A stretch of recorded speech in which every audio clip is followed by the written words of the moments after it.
Demon Knights, number 6, written by Paul Cornell, art by Diogenes Nevis. We left off last issue with Vandal Savage turncoating and going to the side of the Horde, and a giant Triceratops breaking through the woods outside of the village. This issue picks up pretty much exactly the same place. The Triceratops is charging its way forward into the village, and everyone's just kind of silently freaking out of, oh, we're all going to die. Oh, geez, that sucks. Okay, well... let's go down fighting, I guess.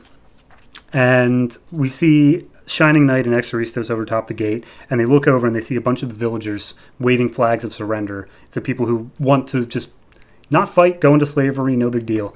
And immediately they are met with a hail of arrows, killing them instantly. And it's like, all right, so they just killed a bunch of surrendering people. That's great. So at least the villagers understand there's no escape now. They have to fight or they will die. And Exoristos is like, you know what? I tipped the scales the wrong way by letting that girl get killed. I'm going to balance them. And she jumps over the fence and gets ready to fight.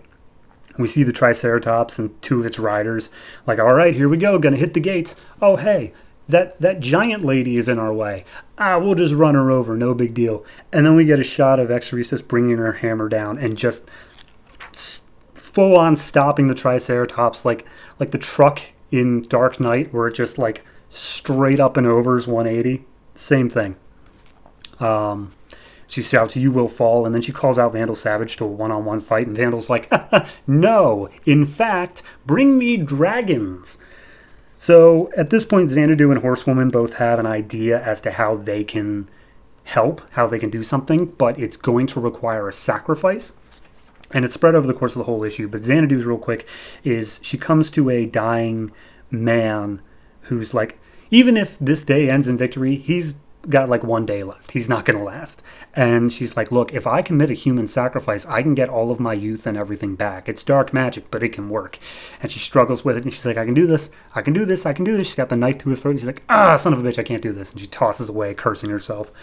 Meanwhile, Horsewoman's whole thing is that she is communicating with the horses like telepathically in the field, and she is saying, all right, all of you, come with me if you can. Here we go. And she's got a plan. They don't say what it is yet. So then we see Al-Jabir has made a whole bunch of like auto-firing cannon, like arrow weapons, I guess is the best way to say it. Just multi-fire arrows. And they let loose, and it kills a whole bunch of these Velociraptor soldiers that are charging the gates. Shining Knight's there trying to get the soldiers ready for when they finally breach the gates, and Vanguard comes up and tells them that Horsewoman is trying to get to Alba Sarum, aka the main city that they've been trying to get to, the Horde, in order to get an army down here and help. So they just have to hold out long enough for her to get through and get to the army. So that's the plan there.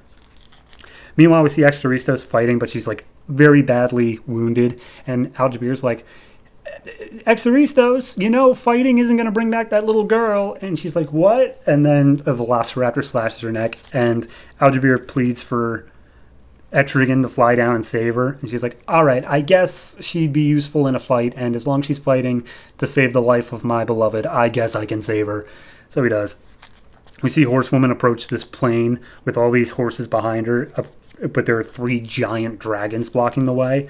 Mechanical dragons, mind you, so that's a thing. We got one page of basically the queen and the other guy, whatever his name is, basically looking at Vandal Savage being like, oh, this guy's an idiot, but, maybe he could do something. If not, we'll just take over whenever it gets too bad. We're going to kill him, though, regardless. We are going to kill him. So, double crosses abound. So, at one point, once, hellfire's raining from the skies, Xanadu comes up with the idea that whenever Etrigan and Jason Blood change places, not only do they change, their clothes change as well, which means that they are capable of bringing some things along with them during the change. So she asks Etrigan to talk to Jason, and they get a plan stewing there. So Horsewoman's got this like 3 pages here of like she's trying to get through, but then she falls off her horse, but then she gets back on it, and she just barely manages to squeak through, but her beloved horse that she rode for so long was sacrificed in the battle, and she had to switch to a different horse, like magically, because she can't get off of a horse. So, yeah. So anyway, once she makes it past the dragon, Shining Knight gets word that she made it through, and now they just have to wait for Albasarm's forces to come help.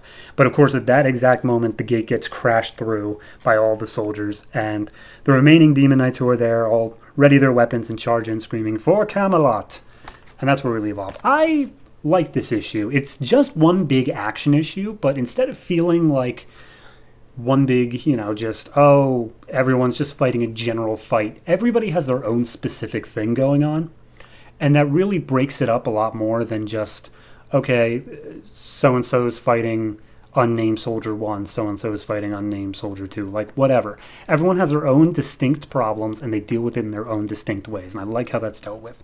The art, same as it has been, fantastic, beautifully detailed while also coming out monthly. I can't even begin to understand what Diogenes Nevis is on. So yeah, no, I'm going to go ahead and give this one a 7.5.